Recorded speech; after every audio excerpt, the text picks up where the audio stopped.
YouTube channel में आपका स्वागत है।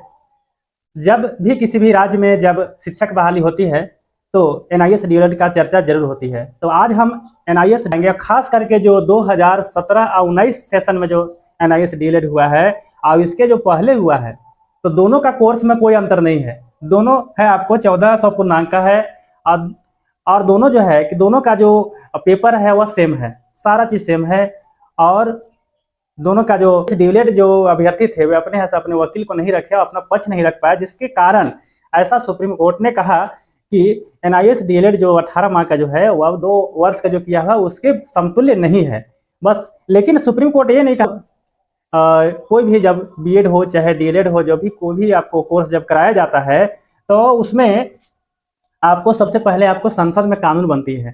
कानून बनने के बाद वह है से कौन सा कोर्स जो होगा उस कोर्स को है से एनसीटी है से तय करती है और उसके बाद एनसीटी के आपको गाइडलाइन पर या उसके परमिशन पर है से कोई संस्था उस कोर्स को कराती है। ये सबको आप लोग जानते हैं। तो यहाँ पर देखिए कि जब एनआईएस डीएलएड जो है जब हुआ आपको 17 में, तो इसके करने के पीछे मजबूरी यही था कि राइट टू एजुकेशन आ गया और राइट टू एजुकेशन में ये कहा गया था, उसका गाइडलाइन दिया गया था कि मार्च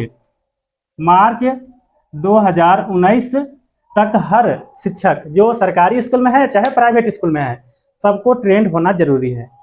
तब सरकार जो है केंद्र सरकार आनंद फानंद में निर्णय लेती है और एनसीटी है से इसको है से मान्यता देती है एनआईएस डीएलएड को इस चीज को पूरा करने के लिए। जो कार्यरत शिक्षक थे वो सरकारी में हो चाहे प्राइवेट में हो, तो यहाँ पर जो है कि आपको रजिस्ट्रेशन कराया गया और इस कोर्स को कंप्लीट किया गया। ये तो आपको मजबूरी थी यहाँ पर कि 2019 में करा ही देना था, इसमें कहीं से बीच में आपको रोकने की जरूरी नहीं थी। अगर रोका जाता तो उतने शिक्षक है से हट जाते और इसमें वही शिक्षक है से रजिस्ट्रेशन किए थे जिनका इसके पहले 2 साल का जो है से कार्यानुभव था, वो अपना स्कूल में विद्यालय में पढ़ाए थे। इसी आधार पर है से उनका यहाँ से रजिस्ट्रेशन हुआ था और वे अपना पैसा दे करके एनआईएस को और उसके बाद है से इस कोर्स को कंप्लीट किए। तो चलिए आज देखते हैं यहाँ पर कि जो एनआईएस डीएलएड के पीछे एक सर्टिफिकेट में आपको लिखा हुआ है recognised and the approved for the DElEd programme by NCT vide file number NRC NCT NIOS recognition 275th part 3 meeting 2070 and recognition order 182459-61 date आपके यहाँ 22 सितंबर 2017।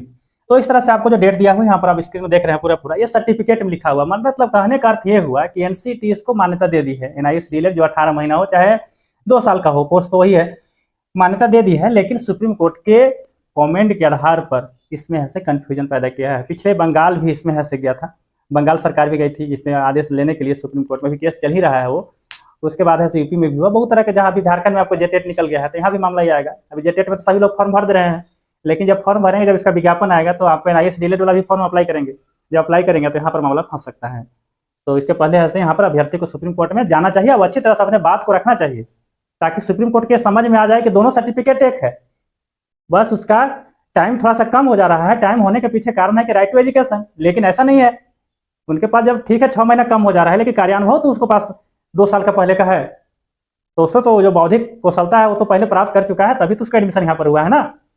तो इसको भी ऐड करके वो 6 महीना घट रहा है उसको किया जा सकता है। या बीच में से ऑप्शन दिया था कि ब्रिज कोर्स कराया जाएगा, तो बहुत सारा ऑप्शन निकल सकता है। वहाँ जाने पर सुप्रीम कोर्ट यही बोल सकता है कि जो एनआईएस डीएलएड किए हैं उनको ऐसा कुछ 6 महीना का ब्रिज कोर्स करा दिया जाए ताकि जो है 2 वर्ष डीएलएड के बराबर हुआ क्या हो जाए, मतलब वो समतुल्य हो जाए।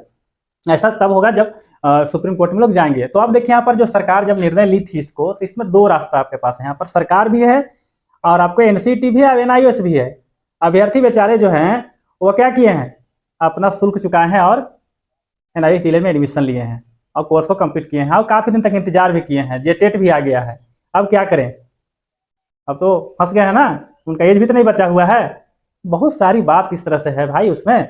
तो आप देखिए यहाँ पर अब क्या करना होगा, तो पहले सरकार के पकड़े हो। अगर कोई भी कानून अगर सुप्रीम कोर्ट उस पर से आरोप लगा देती है, ऑब्जेक्शन लगा देती है, तो इसका समाधान संसद में है। संसद अगर चाहेगी तो सुप्रीम कोर्ट के फैसले को बदल सकती है, उसके पास इतना शक्ति है। और कभी कभी ऐसा भी होता है कि सुप्रीम कोर्ट के फैसले को भी सरकार तो बदलती ही है, लेकिन सरकार के फैसले को भी कभी कभी सुप्रीम कोर्ट बदल देती है। यहाँ पर इस तरह से है। अब यहाँ पर देखिए, यहाँ पर सिर्फ प्राइवेट शिक्षक नहीं है, बल्कि इसमें बहुत सारे जो गवर्नमेंट टीचर हैं जो अनट्रेंड थे, बहाली उनकी हो गई थी, वैसे लोग भी एनआईएस डीएलएड में एडमिशन ले करके कोर्स किए हैं और नौकरी कर रहे हैं, आज भी कर रहे हैं। वो उनका क्या होगा जब उनके प्रमोशन के बारी आएगा, तो प्रमोशन उनके रुक जाएगी, क्योंकि एनआईएस डीएलएड से अगर मान्यता नहीं मिला तो उनके प्रमोशन रुक जाएगी। तो ऐसे भी जो कैंडिडेट हैं, जो सरकारी शिक्षक हैं, वो भी हैं, इस पर सहयोग करने की आवश्यकता है। उनका ही भविष्य अगर सुरक्षित है, लेकिन उतना सेफ्टी नहीं है। तो इस तरह से मामला है। इस मामले को पूरी तरह से लोग समझ नहीं पा रहे हैं, समझने की आवश्यकता है, और इसको समझा जाए तभी जा करके इसका निजात मिलेगा। अगर आपको वीडियो अगर अच्छा लगा, मेरी सलाह अगर अच्छा लगा, तो वीडियो को आप लाइक ज़रूर करेंगे। अगर चैनल को सब्सक्राइब नहीं किए हैं तो चैनल को सब्सक्राइब कर लेंगे। धन्यवाद।